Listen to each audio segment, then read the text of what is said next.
Antes de entrar, quiero hacer un resumen. Yo sé que ya todos lo hemos estado repitiendo domingo tras domingo, pero creo que es importante tener la idea así como muy clara. Si te acuerdas, en Galacia, en la iglesia que Pablo había dejado ahí, habían llegado unos maestros judaizantes a los que Pablo les dice: ustedes, más que falsos maestros, son falsos hermanos. Es decir, ni siquiera han sido salvos, ni siquiera han venido a Cristo, ¿sí? Y entonces, ¿qué decían estos judaizantes? Decían fe más obediencia, o sea, creer en Cristo más obedecer igual a salvación, ¿sí? Y Pablo, hasta ahorita lo que hemos visto en Gálatas, dice, no, es que creer en Cristo te salva y la salvación produce obediencia, ¿sí? Ese es el orden. Si tú lo inviertes, entonces ya no es evangelio que veíamos al principio, ¿no? Están yéndose a otro evangelio que ni siquiera hay otro evangelio. Lo que ustedes están haciendo es abandonar el único evangelio verdadero, ¿sí?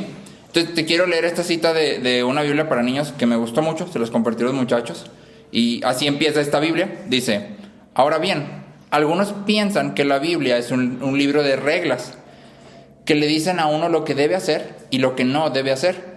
La Biblia, por cierto, tiene algunas reglas. Esas reglas nos muestran cómo funciona mejor la vida.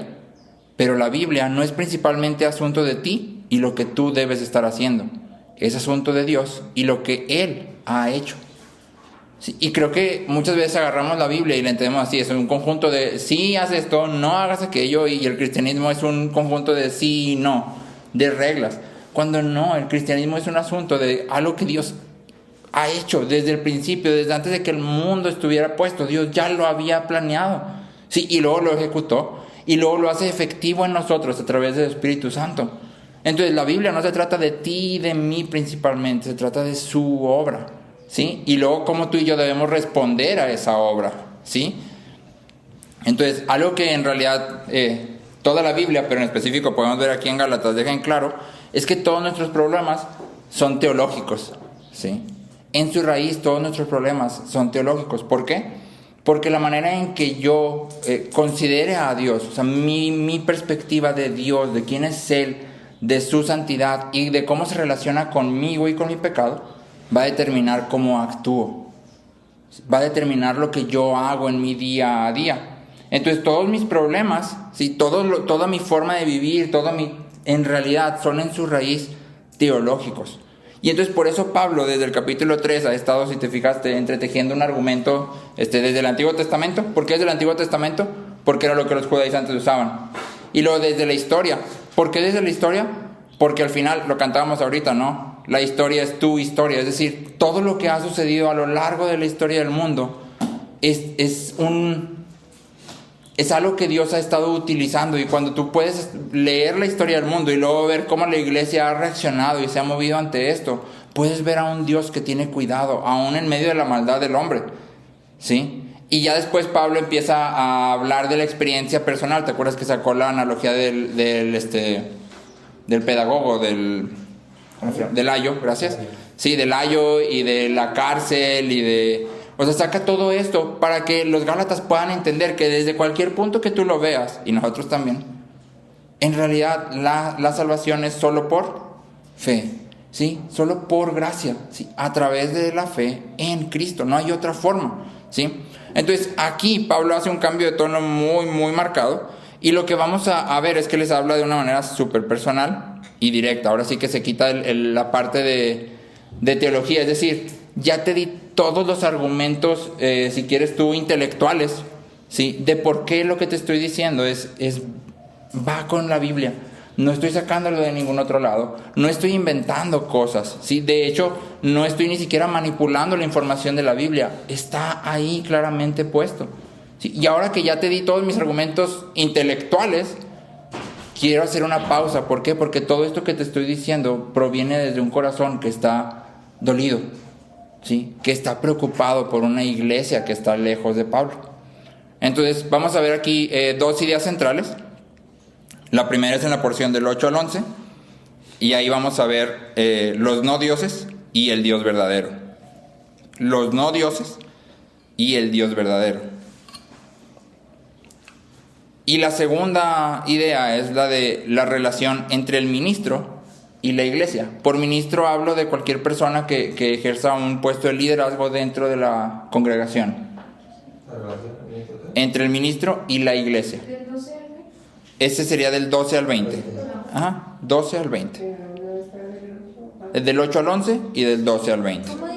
Relación entre el ministro y la iglesia. Sí, por ministro, o se utiliza esta palabra de manera general porque dependiendo de denominaciones así, puedes llamarle presbítero, anciano, obispo, pastor, no importa, no hay diferencia.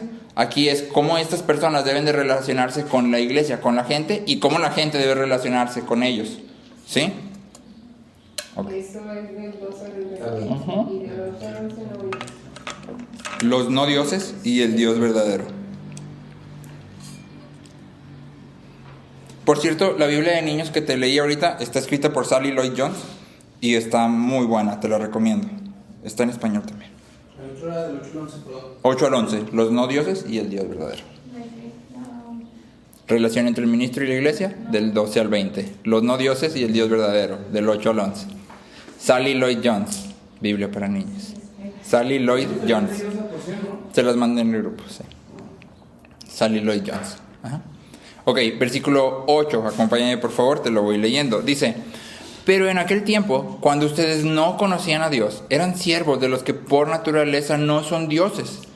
Pero ahora que conocen a Dios, o más bien que son conocidos por Dios, ¿cómo es que se vuelven otra vez a las cosas débiles, inútiles y elementales, a las cuales desean volver a estar esclavizados de nuevo? Ustedes observan los días, los meses, las estaciones y los años. Temo que quizá he trabajado en vano por ustedes. ¿Sí? Entonces, los gálatas están siendo arrastrados por estos judaizantes y están siendo arrastrados hasta el punto de lo que Pablo dice aquí, observar los días. ¿Sí? Esta frasecita de ustedes observan, el verbo es como un continuo, ustedes están comenzando a observar. ¿Sí? Entonces, la cuestión aquí no era que los judaizantes solo lo estaban jalando la circuncisión, sino que la circuncisión era como el paso 1 para meterte a toda la ley de Moisés. ¿Sí? Y entonces Pablo les dice es que ustedes están empezando a observar días, meses, estaciones, años. ¿Qué significa esto? Si te acuerdas, en el Antiguo Testamento había fiestas por días, había fiestas por meses, había fiestas por estaciones y había fiestas por años. ¿Sí?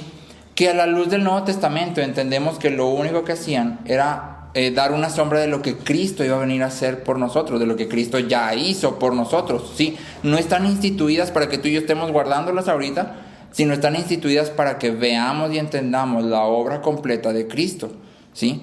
Entonces, aquí lo que me llamó la atención es, Pablo llega al punto crítico de decir, temo que quizá he trabajado en vano por ustedes. Acuérdate que la palabra vano significa sin propósito, sin fruto. Es decir, Pablo dice, todo lo que he sufrido por ustedes, lo que sufrí por estar ahí y compartir el evangelio y estar en medio de ustedes, tal vez fue para nada. ¿Sí? Y entonces, ojo, aquí no es... Y siempre recuerda esto, no es que Pablo esté buscando gloria para él. No puede ser todo mi trabajo a la basura. No, Pablo está buscando gente que venga a Cristo y se una a la iglesia. Entonces cuando Pablo manifiesta este dolor de tal vez he trabajado en vano, no es y desperdicié mi tiempo, no es creí que habían sido unidos a Cristo, creí que habían venido a Cristo y ahora lo que tengo miedo es que tal vez no. O sea, tal vez yo estuve ahí, vi y dije, qué bien, o sea, ya hay aquí más iglesia, han sido salvos, me fui. Y resulta que no. Y entonces hay un temor en el corazón de Pablo por la salvación de los Gálatas, ¿sí? No por su renombre, ¿sí? Por su salvación. Entonces, en este pasaje encontramos una idea que nos debería de volar la cabeza, la verdad. Y esto es porque los Gálatas salen de un contexto religioso griego. ¿Sí? Si alguien recuerda que todos hemos tenido este encuentro con los dioses griegos y todo eso, ¿por qué? Pues porque es algo que gusta a la gente, ¿no? Si viste la película de Hércules cuando eras niño, ya tuviste un encuentro con un poco de la mitología de ese tiempo, ¿sí? Entonces los griegos salen de este círculo de muchos dioses, cada cosa en el mundo es un dios, cada cosa tiene una simbología. Hay mucha superstición, hay mucho misticismo. Todo esto es lo que rodeaba a los Gálatas. Salen de ahí para venir a la iglesia y ahora son arrastrados por los judaizantes, ¿sí? Hacia la ley, ¿sí? Hacia la ley de Moisés, ¿sí? Los judaizantes dicen, sí creen en Cristo, pero agrégale la ley, para que entonces puedas ser salvo, para que entonces puedas agradar a Dios, ¿sí? Sí cree en Cristo, pero obedece todo lo que la Biblia dice, para que agrades a Dios y puedas ser salvo, ¿sí?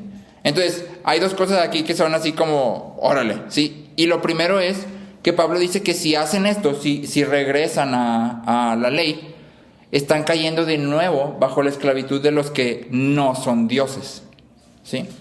Entonces, hay dos preguntas que me gustaría aquí abordar. ¿Quiénes son los no dioses? ¿Y cómo podemos ser libres de la esclavitud de los no dioses? ¿Sí? Uso este término no dioses porque es exactamente el que Pablo usa. ¿Sí? Dice los que por naturaleza no son dioses. ¿Sí?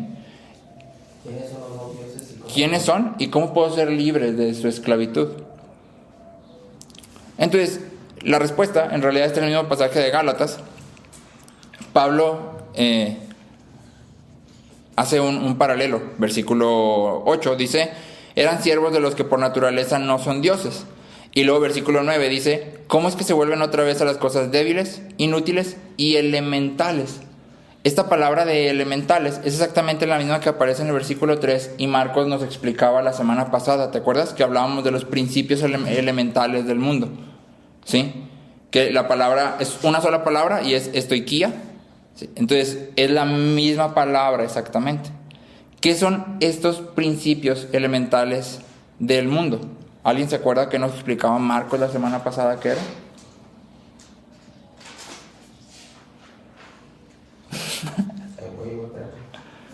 Espera.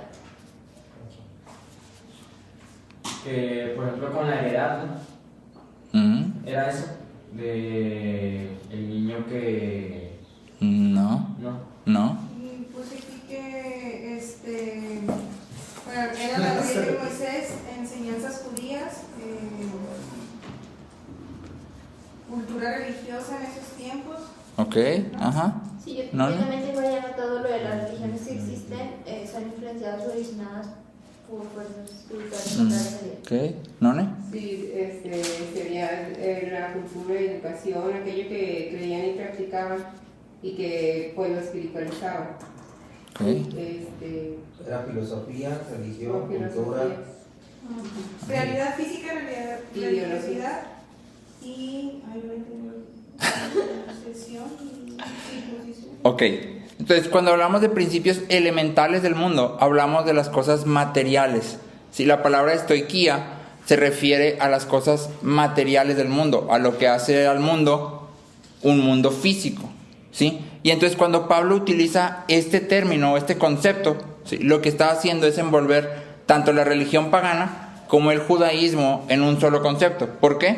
Porque la religión pagana decía la luna, un dios; el sol, un dios; las plantas, un dios; la fertilidad, un dios; la guerra, un dios. A las cosas físicas del mundo les atribuía principios espirituales. Sí, hay deidades en todo esto. Y el judaísmo hacía no asignarle dioses a las cosas, pero sí decía: tienes que hacer esto y esto y esto y esto y esto y esto y esto y esto y esto para poder ser salvo, ¿sí? ¿Cuál era su principio fundamental de funcionamiento? La realidad física, ¿sí? En los dos sistemas de creencias partía de lo físico, de lo material, hacia lo espiritual, ¿sí? De lo que había aquí, subías, ¿sí? Por eso Pablo lo contrasta con el Evangelio. En el Evangelio venimos al revés. ¿Sí? Lo primero que nosotros creemos es que el Espíritu Santo, que es algo no físico, hace efectivo en nosotros la obra de Cristo, ¿sí?, que es alguien que aunque tiene un cuerpo físico no está en medio de nosotros, que el Padre ha planeado, que es Dios mismo, que no es físico. ¿Cuál es el principio dominante del Evangelio? La realidad que no vemos es el principio dominante.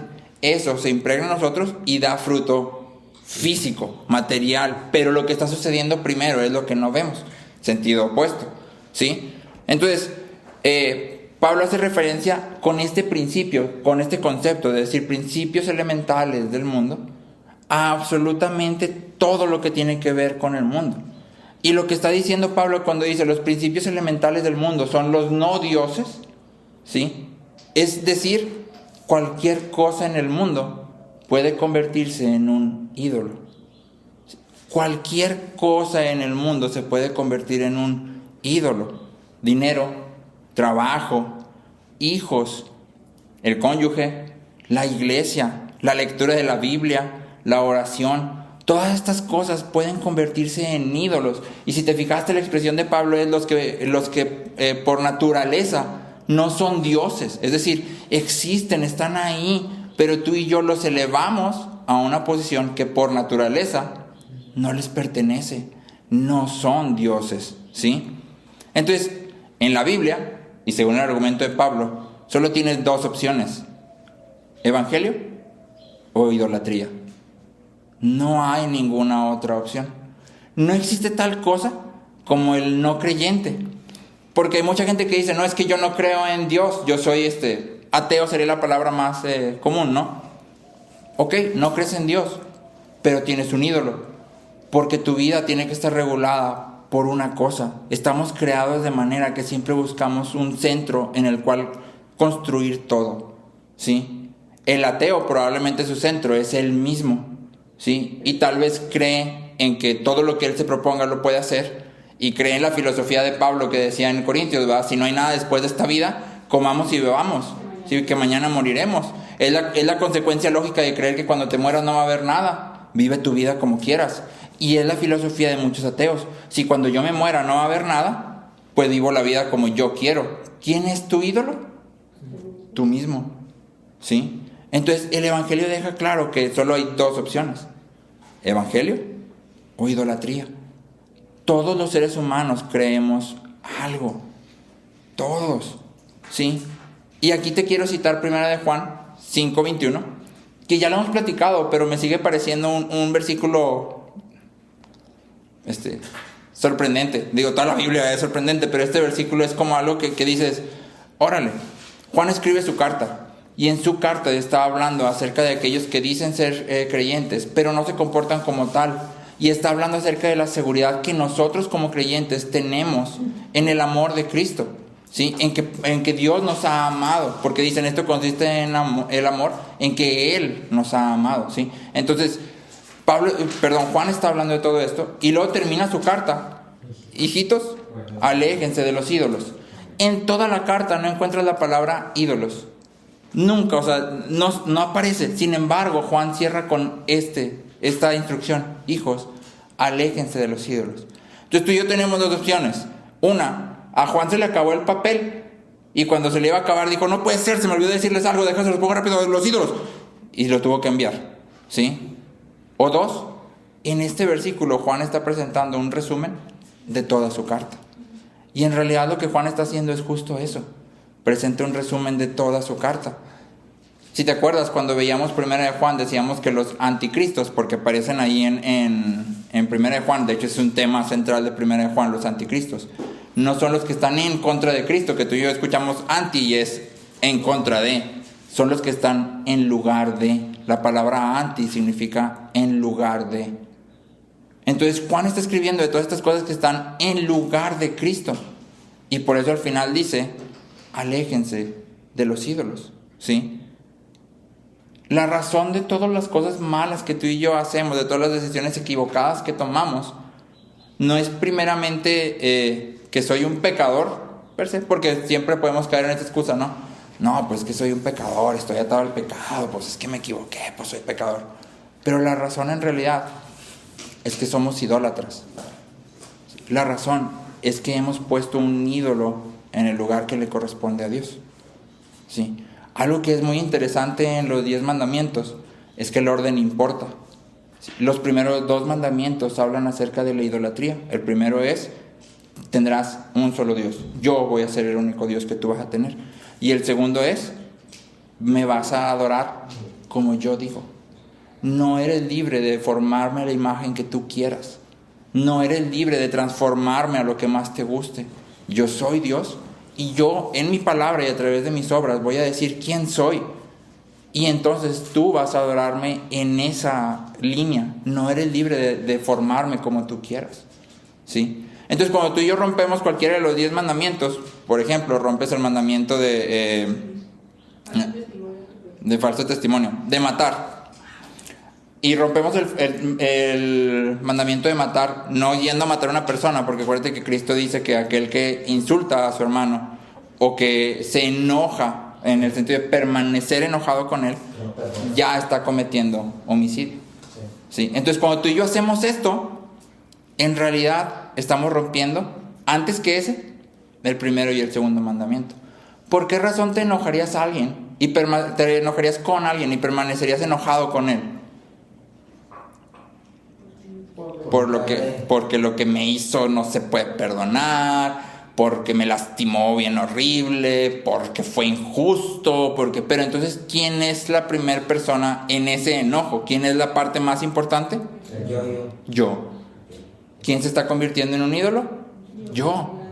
¿Sí? Porque estoy poniéndome a mí en el lugar que solo le corresponde a Dios. ¿Sí? Entonces, cuando pecamos, tú y yo estamos anhelando a algo más que a Dios o a alguien, ¿sí? Nuestra delicia, nuestro gozo, todo esto que tú y yo buscamos, estamos buscándolo en algo o en alguien que no es Dios. En mi gloria, en mi reputación, en mi ego, o quizás en cosas específicas, ¿verdad? Entonces, Martin Lloyd-Jones dice, un ídolo es cualquier cosa que ocupa el lugar que solo Dios debe ocupar. Cualquier cosa que es central en mi vida, que me parece esencial, es decir, si yo pienso que no puedo vivir sin esa cosa, es un ídolo, ¿sí? Un ídolo es cualquier cosa por la que vivo y de la que dependo. Cualquier cosa que tiene una posición tan dominante en mi vida que entrego gran parte de mi tiempo y atención, mi energía y dinero, sin esfuerzo. Y me gustó esta frase al final de sin esfuerzo, porque la mayoría aquí trabaja y mucho del tiempo se va en el trabajo, ¿sí? Pero cuando yo invierto mi tiempo en el trabajo sin decir, híjole, ¿cómo me gustaría poder, no sé? No, trabajar es bueno y es necesario y es algo que Dios instituyó, pero ¿cómo me gustaría poder reunirme con la iglesia, estar con ellos un tiempo en este momento? O ¿cómo me gustaría poder platicar con fulanito que sé que está pasando por una situación tan difícil? ¿Sí? O cómo me gustaría poder estar en mi casa leyendo la Biblia un ratito, o cómo me gustaría estar con mi familia y juntos estar, ahora sí que pasando por todo esto que Dios ha hecho. Y ¿sí? Cuando yo no tengo esta pelea interna, que mi trabajo es, ahí yo me la vivo y ahí me encuentro en mi hábitat, y o sea, no, es lo máximo, cuidado, puede ser que mi trabajo se esté elevando al punto de un ídolo. Si no te digo que hagas tu trabajo con sufrimiento y sin ganas, ¿sí? Haz tu trabajo bien, porque el trabajo es algo que Dios ha instituido, ¿sí? Y que nos da dignidad como hombres y que nos permite proveer y todo. Pero siempre tiene que haber una parte de, híjole, o sea, si yo pudiera estar en comunión con la iglesia, con Cristo, eso sería lo máximo, ¿verdad? Si pudiera vivir de estar ahí, full o top, ¿sí? Pero cuando esto no pasa y yo entrego mi energía a alguien o a algo sin ningún esfuerzo por completo, cuidado, ¿sí? Entonces, los ídolos no son en sí mismos cosas malas, ¿sí? Los ídolos en realidad son cosas buenas llevadas a un lugar que no les pertenece, ¿sí? Trabajo, iglesia, hijos, oración, lo que tú quieras, no son malas en sí mismos. Amistades, relaciones, ¿sí? Lo que sucede es que las pongo en una posición que no les corresponde. Y entonces, lo que yo estoy haciendo es malo. La cosa en sí misma, no, ¿sí? Entonces, lo que es muy asombroso de este pasaje, pausa,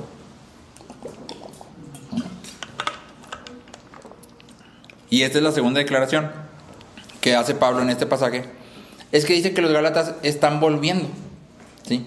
Pero técnicamente no es cierto. ¿Por qué?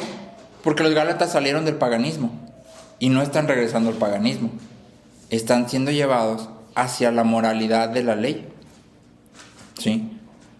Los gálatas están siendo arrastrados hacia una vida que es opuesta. El paganismo implicaba depravación, ¿sí? Ya habíamos visto muchas de las prácticas de estas religiones. El judaísmo implica una moralidad muy, muy superior a lo que el mundo en ese entonces vivía, ¿sí? Entonces, los Gálatas están a punto de no volver a la depravación, sino de entrar a un sistema de moralidad extrema, de obediencia absoluta a la palabra, a fin de ganar el favor de Dios.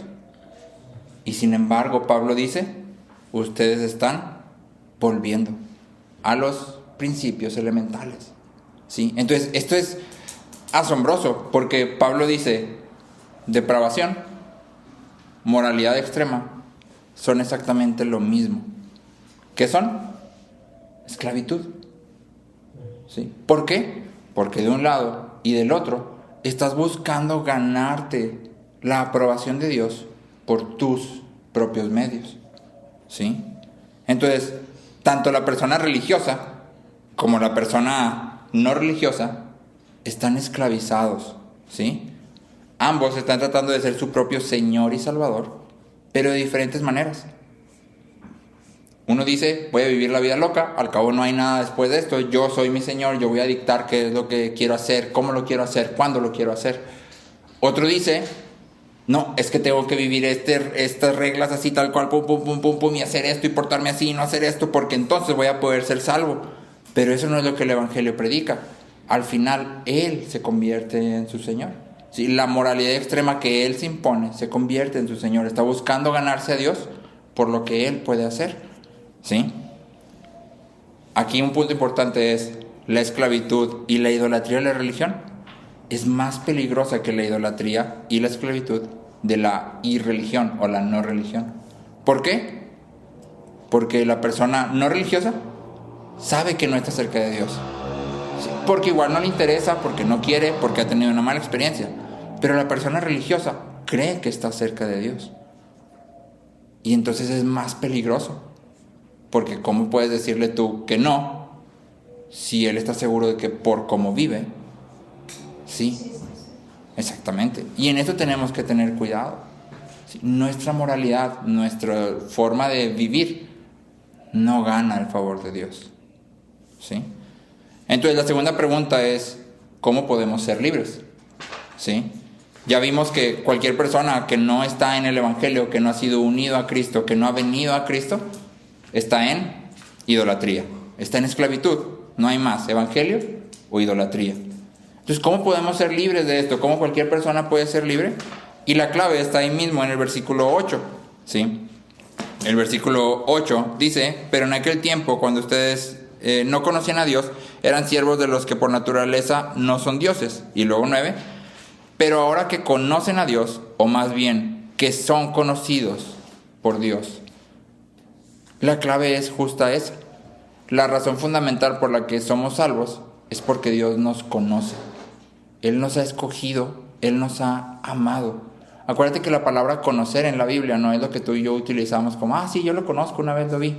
Conocer en la Biblia implica una relación de intimidad.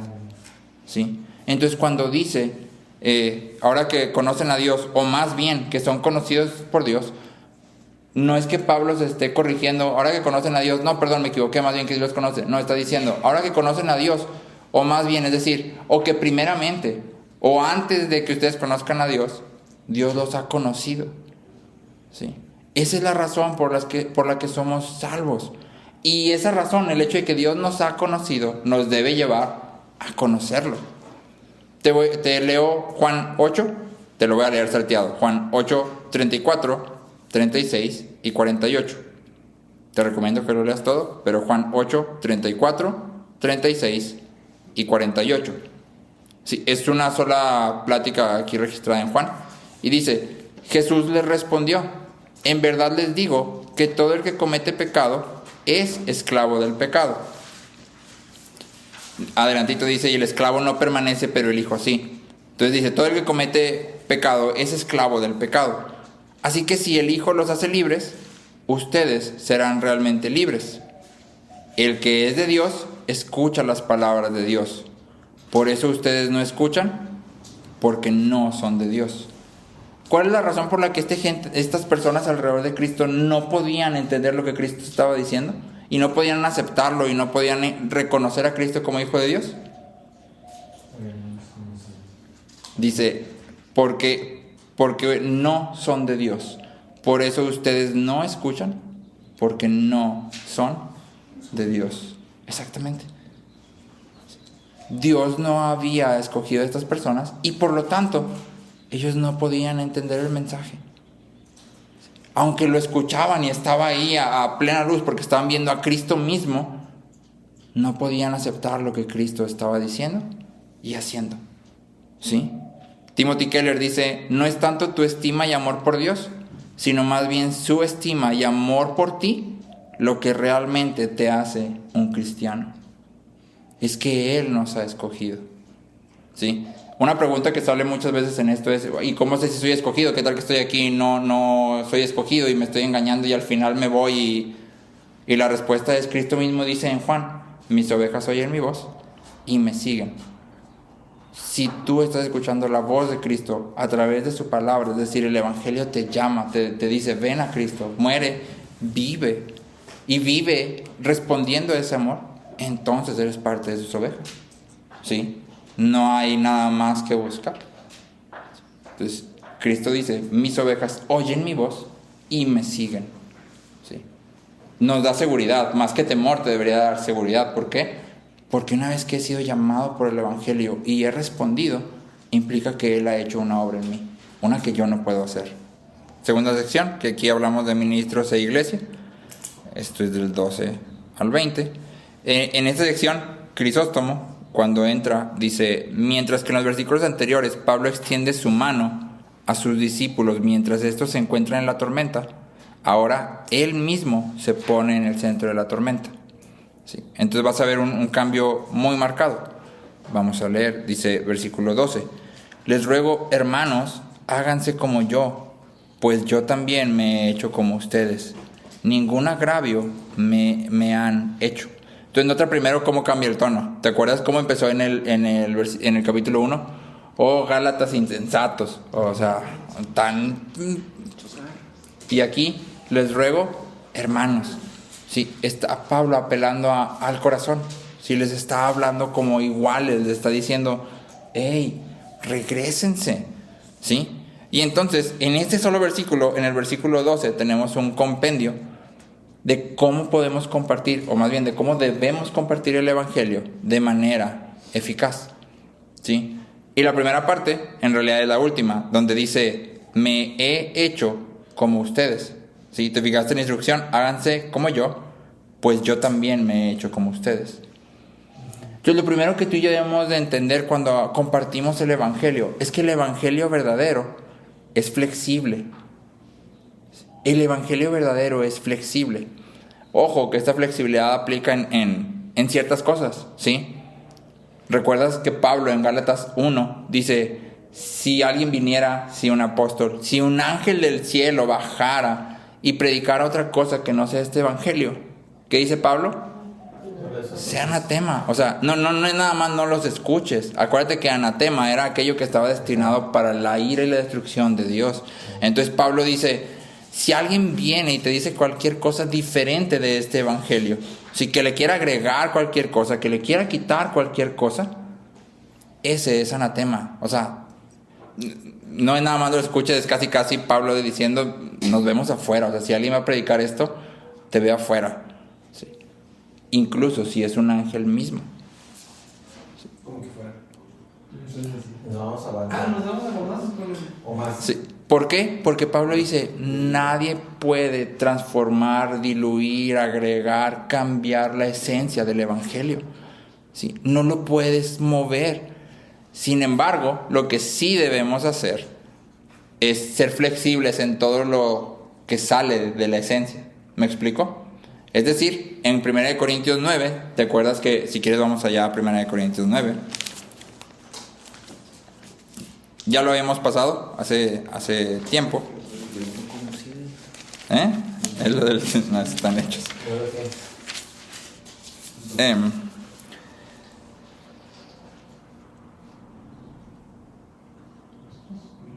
9:19 dice, porque aunque soy libre de todos me he hecho esclavo para ganar al mayor número posible. A los judíos me hice como judío para poder ganar a los judíos. A los que no están bajo la ley, como bajo la ley, a los que están bajo la ley, como bajo la ley, aunque yo no estoy bajo la ley, para poder ganar a los que están bajo la ley, a los que están sin ley como sin ley, aunque no estoy sin la ley de Dios, sino bajo la ley de Cristo, para poder ganar a los que están sin ley. A los débiles me hice débil para ganar a los débiles. A todos me he hecho todo, para que por todos los medios salve a algunos. Y todo lo hago por amor del Evangelio, para ser partícipe de él. Ahora, nota aquí una cuestión, porque cuando tú y yo leemos esto, generalmente lo traducimos a comportamientos. Sí, es decir, a los judíos me hice como judío. Llegaba con los judíos y se portaba como judío. Y luego, a los que están bajo la ley, como bajo la ley, ¿no? Llegaba y seguía la ley y pudiera ser. Pero cuando llega a la parte del versículo 22, donde dice, a los débiles me hice débil, ¿qué significa? ¿Que llegaba con alguien débil y se portaba él como débil? O sea, no. Lo que Pablo está diciendo no es que su conducta cambie en sí mismo, que sí hay ocasiones en donde él pueda dejar y hacer cosas, que no pasa nada, pero más bien lo que está diciendo es que él llega y busca entender a la gente a la que él está compartiendo. ¿Cómo piensas? ¿Qué vives? ¿Qué es lo que te rodea? ¿Sí? ¿Qué sientes?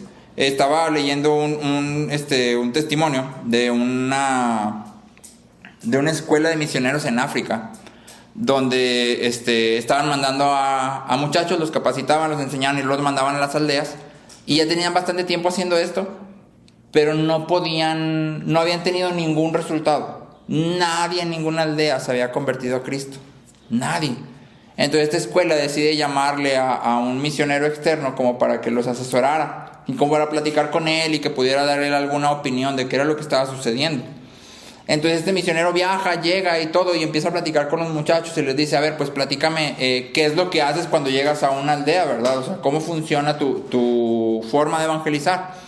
Entonces los muchachos decían, no, pues que vamos a la aldea y lo juntamos a todos en la plaza de la aldea, en el centro, y empezamos a exponer el evangelio, ¿verdad? Eso es lo que hacemos. Pero es de mala educación, ¿sí? Es una grosería en nuestra cultura, en estas aldeas, que cuando juntas a todos en la plaza, alguien más joven hable antes que los más viejos en la comunidad. Es decir, cuando tú juntas a todos al centro, lo primero que debe suceder es que los 3 más viejos de la comunidad deben de dar su opinión respecto al tema que tú vas a hablar. Entonces dicen, nosotros vamos, juntamos, y luego las personas dicen, bueno, pues que primero fulanito, sutanito y manganito digan qué piensan ellos de Jesús, ¿va? Y luego ya puedes hablar tú. Pero primero ellos 3, porque ellos son los más ancianos de la comunidad, el deber ser. Y entonces el misionero les pregunta, ¿y tú qué haces? Y los muchachos contestaron, no, pues que no los dejamos hablar, porque se nos enseñó que ningún incrédulo puede hablar en una reunión cristiana, porque lo que va a hacer es tergiversar el evangelio, distorsionar, y entonces no los dejamos hablar, ¿sí? ¿Qué estaba pasando? En algo que no es esencial para el evangelio, es decir, ¿cómo llevas tu servicio de evangelismo? ¿Sí? No es un punto esencial del evangelio.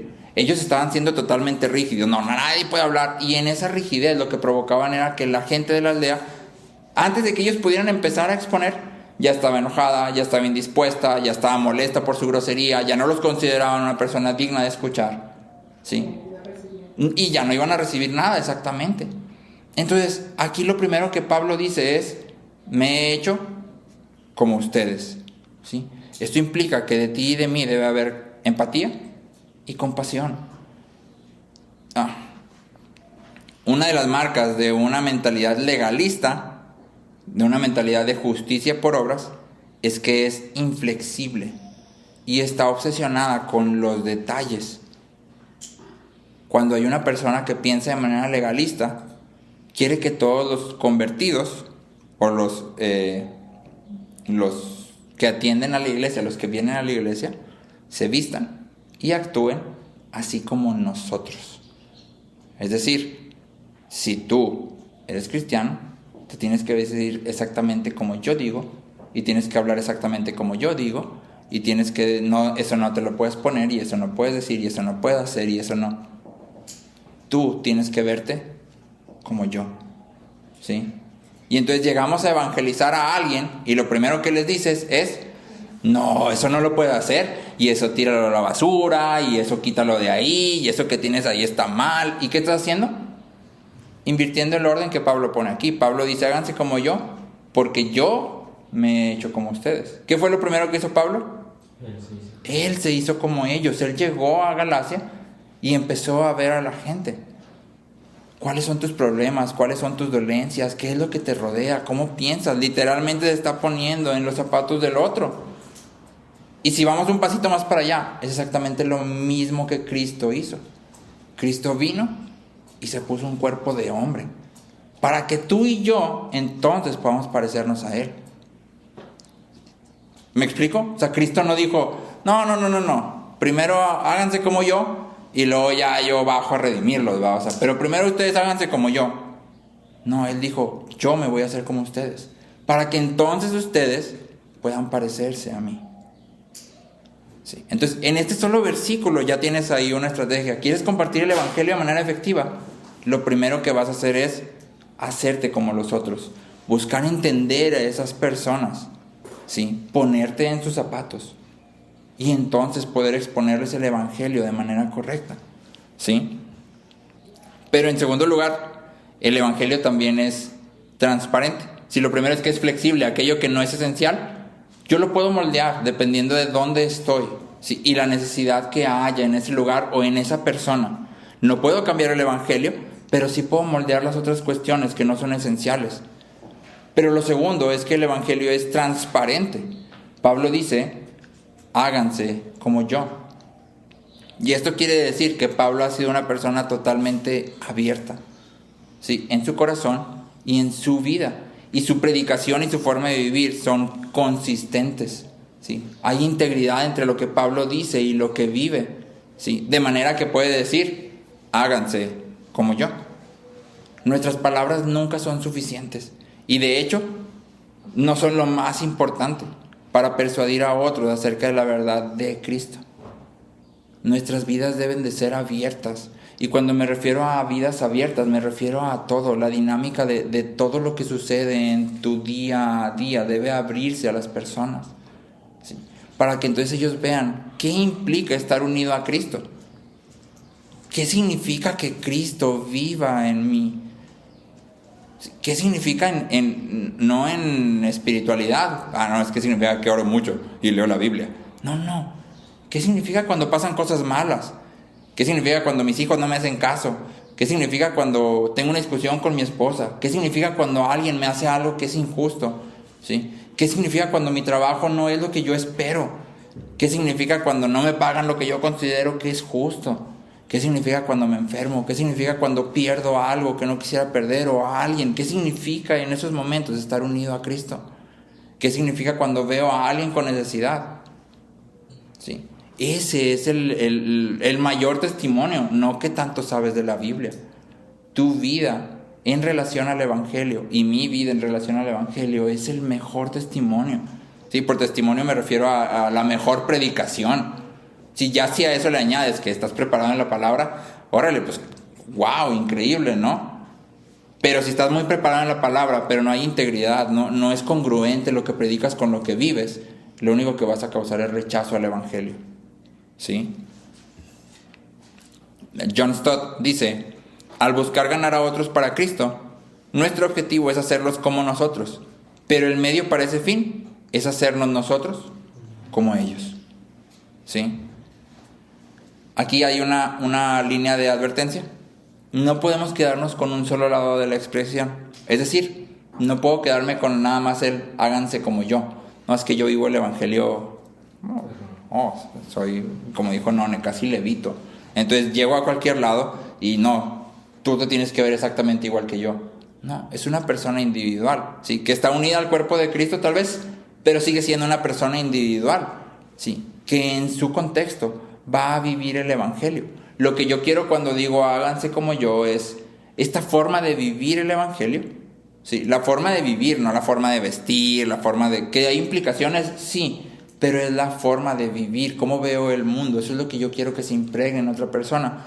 Francis Chan dice, cuando haces un discípulo, lo que estás haciendo es que esa persona ame a Dios de la manera que tú lo amas.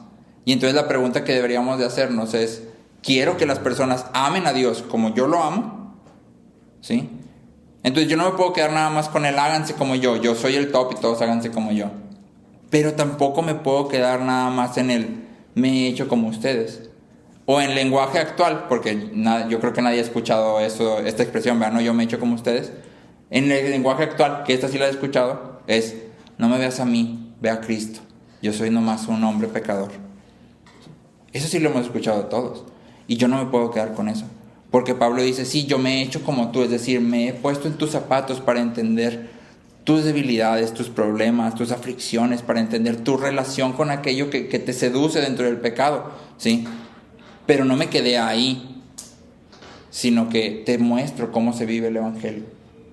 Entonces tú y yo nunca podemos excusarnos con, es que yo también soy un pecador, o sea, también me equivoco. No, pues es que tus ojos en Cristo, Él es el único que... No. Sí. Nuestra vida debe ser una que podamos decir, háganse como yo. Sí. Y eso en sí mismo pues ya es una responsabilidad bastante grande. Sí. Que solo a través del Espíritu Santo, por su gracia, podemos lograr. Y hago otra vez hincapié en lo que hemos hecho hincapié mucho tiempo. ¿Cómo voy a poder llegar a decir, háganse como yo? Sí. Si la verdad me la paso pecando todo el día, o sea, desde que me despierto, pecando. Sí, todos estamos en esa lucha. Pero Dios ha provisto herramientas. Sí. Palabra, oración, iglesia, cena. Todos esos son herramientas que Dios nos ha provisto para que podamos crecer, como dice Efesios, cada parte del cuerpo ejerciendo su función, de manera que todo el cuerpo crezca.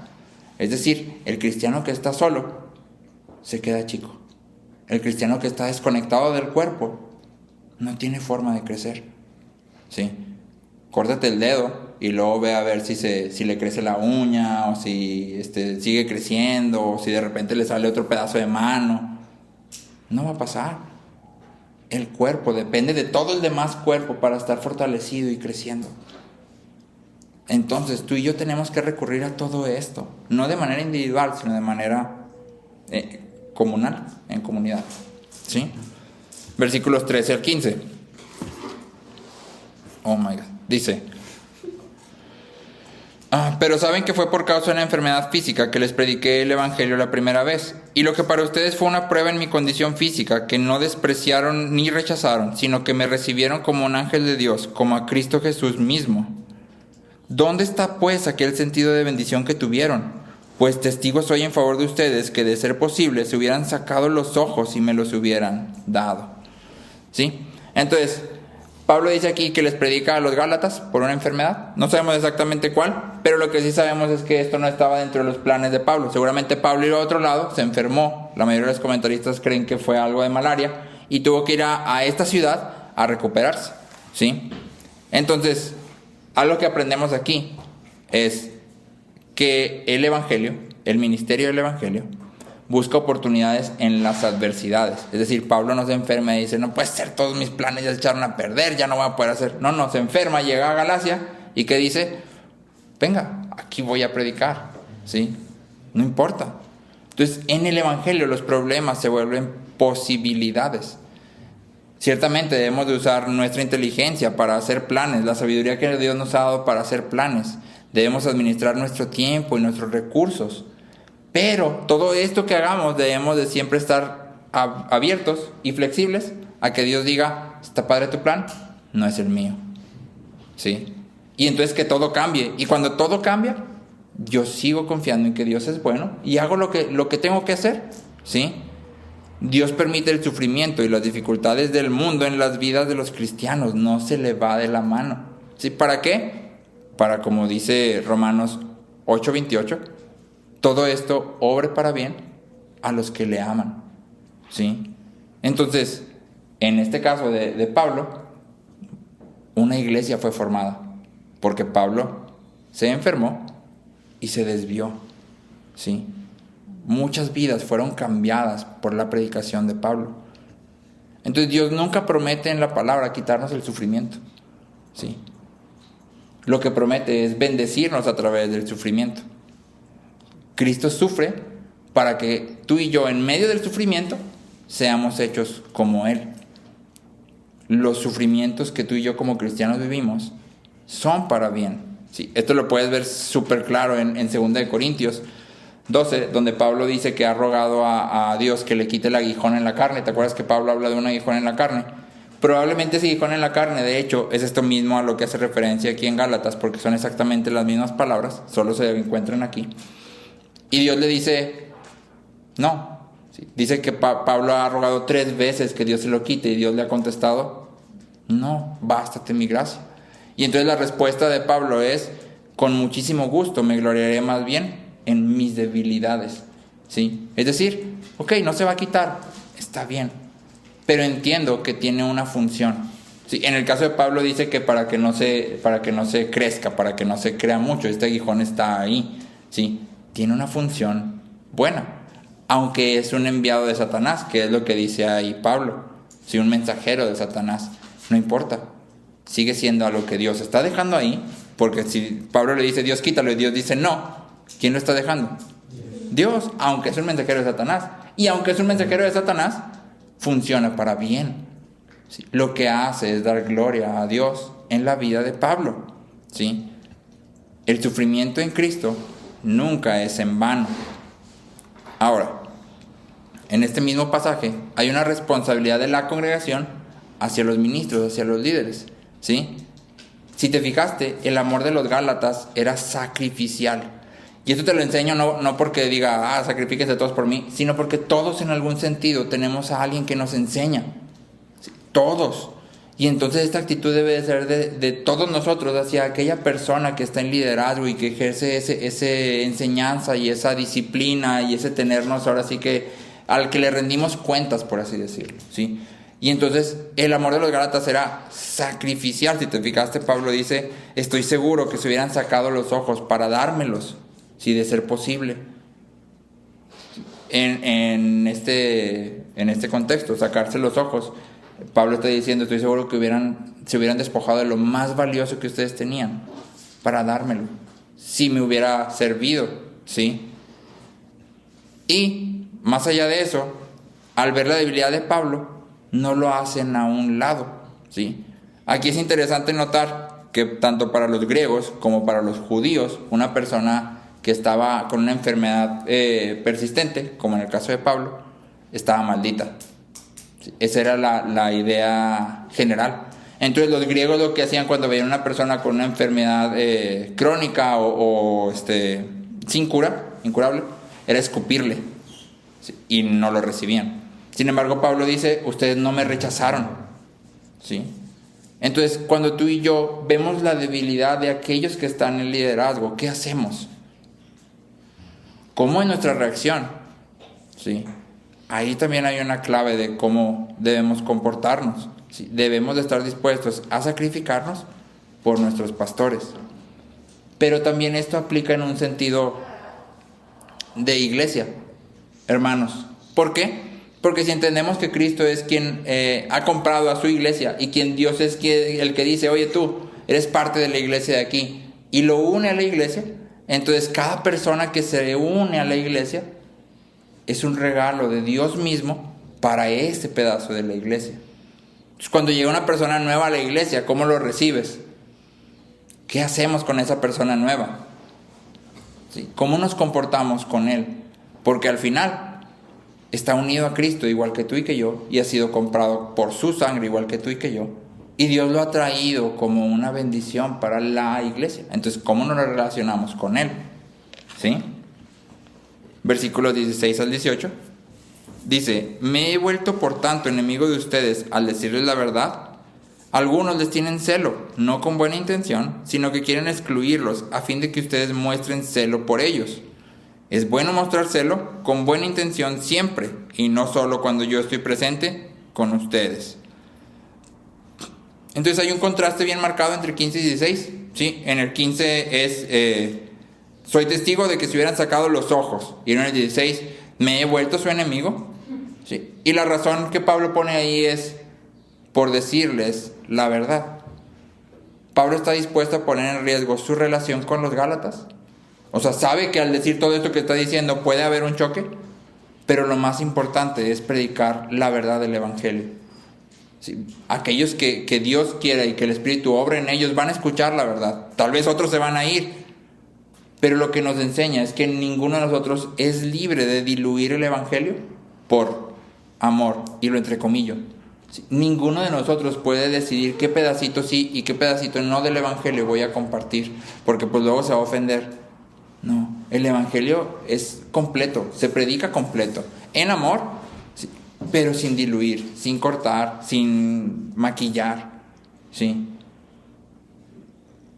Algo asombroso es cuando Cristo viene y dice todo esto que leíamos, y ustedes no son hijos, o ustedes son hijos del diablo, y aún así había gente que escuchó el llamado y lo siguió.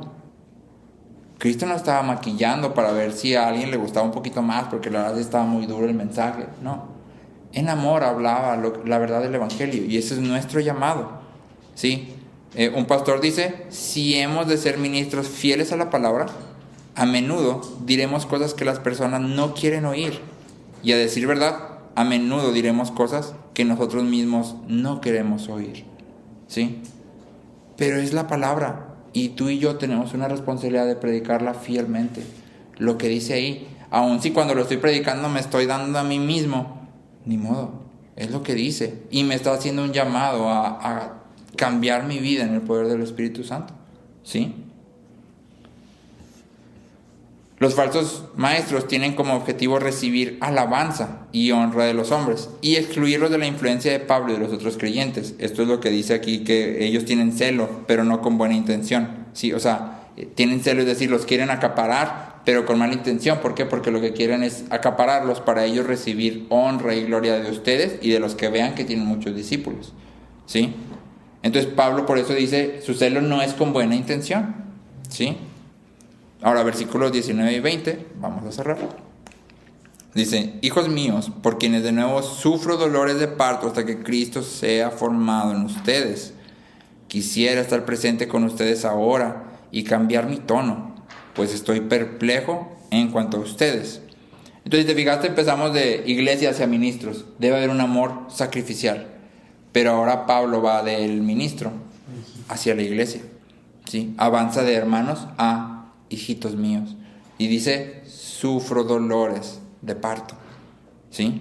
Hasta que Cristo sea formado. Entonces, este es el llamado de cualquier ministro dentro de la iglesia, el sufrir dolores de parto. Pero hay algo bien interesante que Lutero hace el énfasis, y Lutero dice: tal como una madre no tiene capacidad para formar al feto en su vientre, o sea, la mamá no se levanta y empieza a pujar para que el feto se empiece a formar. Simplemente se está formando. Lo que la madre hace es cargar al feto y todos los achaques y todas las cuestiones que vienen con ese cargar al feto. Pero ella no lo está formando, no tiene esa capacidad.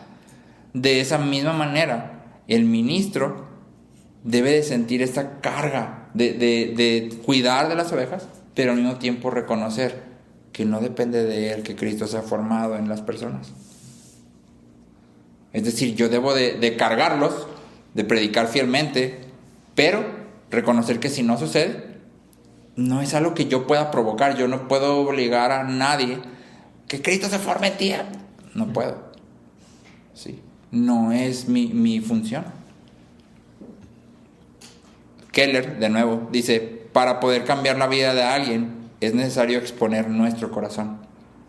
Y eso es lo que Pablo hace aquí en este pedacito. Ya hubo mucho argumento intelectual, ahora sigue: este es mi corazón. Sí, al principio te dije Gálata insensato, lo sostengo, porque sí estás siendo un Gálata insensato, pero también reconozco que eres mi hermano, eres un hijito. O sea, te amo como una madre que está sufriendo dolores de parto, y lo que hago es rogarte, o sea, date cuenta, ¿no?, de lo que estás haciendo. Entonces, vivir en la angustia de los dolores de parto hasta que Cristo sea formado en los miembros de la iglesia no significa solamente orar y predicar fielmente. No, es que no sabes cuando oro cómo yo oro por la gente. No, nada más es eso. Sí, también significa discipular y confrontarlas con el pecado cuando sea necesario. Sí, el amor de Pablo no está para nada en oposición a confrontar a la iglesia con su pecado, que de hecho en todas las cartas de Pablo que hemos leído, Pablo es bastante tajante: esto lo está haciendo mal, esto te estás yendo mal, sí, otra vez, Gálatas insensatos, sí. En Corintios vimos que ustedes están gloriándose cuando lo que deberían de hacer es sacar, sí, al pecador. O sea, ¿cómo es posible que estés haciendo eso? Y me gustaría nada más resaltar una cosa más que cuando hemos estado estudiando Gálatas y algunos de los libros que hemos visto, es esta expresión que dice aquí, 19, hijos míos, por quienes de nuevo sufro dolores de parto. Me llamó mucho la atención cuando leíamos Gálatas, no sé si a ti te llamó la atención o si lo alcanzaste a ver, esta cuestión de las advertencias que Pablo hace contra la apostasía. Si recordamos que significa abandonar el evangelio, ¿sí? Y yo me preguntaba, ¿cómo es posible que Pablo advierta de algo que no cree posible? Porque en todas las demás cartas de Pablo asegura que aquel que ha sido unido a Cristo no puede ser despegado de él. Entonces, ¿cómo puede aquí decir, es que ten cuidado porque te puedes ir del evangelio? Si en otras partes dice que eso es imposible, ¿sí? Y la clave está justo aquí. Lo que Pablo está diciendo implícitamente es que no todos los gálatas dentro de la iglesia habían nacido de nuevo. Por eso dice, por quienes sufro dolores de parto, de nuevo. Otra vez estoy entrando en labor, ¿sí? Entonces, por eso están en peligro. ¿Por qué? Porque seguramente hay personas dentro de la iglesia que no han nacido de nuevo. Y que Pablo sabe que estos son los que están siendo desviados, ¿sí? Una vez que hemos nacido de nuevo, es imposible abandonar el evangelio. Por eso se llama vida eterna. ¿Cuánto dura la vida eterna? Para siempre, ¿no? ¿Cuándo te dan la vida eterna? Cuando naces de nuevo. Exactamente. Una vez que eres unido a Cristo, tienes vida eterna. ¿Para cuánto dura tu vida eterna? Para siempre. Eternamente, ¿sí? Entonces, ya que Dios nos ha conocido, ojo, desde antes de que nos hubiera creado, Él nos ha conocido íntimamente, supo quiénes éramos tú y yo, quiénes íbamos a ser y todo lo que íbamos a hacer, ¿sí? Y esta es la razón por la que nosotros hemos creído en Él. Podemos estar seguros de nuestra salvación. Marco nos enseñaba el viernes que el amor de Dios es eterno, es decir, no cambia.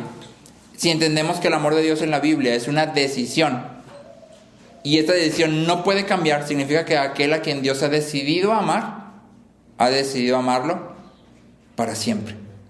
No cambia, ¿sí?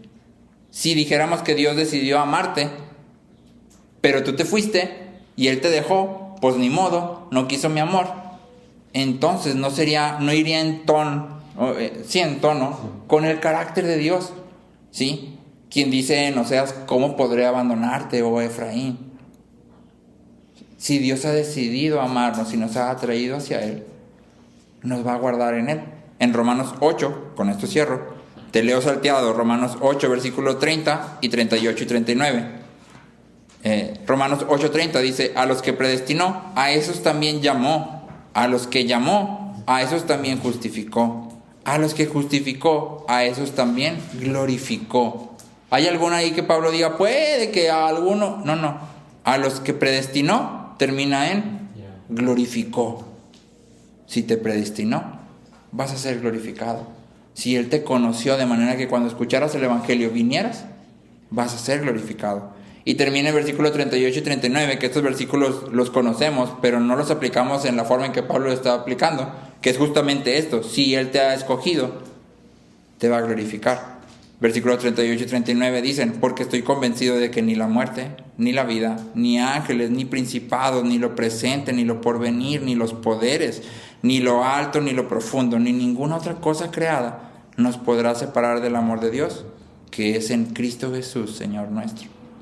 Sí, no es nada te puede separar a menos que tú te quieras ir. No, nada te puede separar del amor de Dios. Nada. Sí, una vez que has sido unido a Cristo, es para siempre.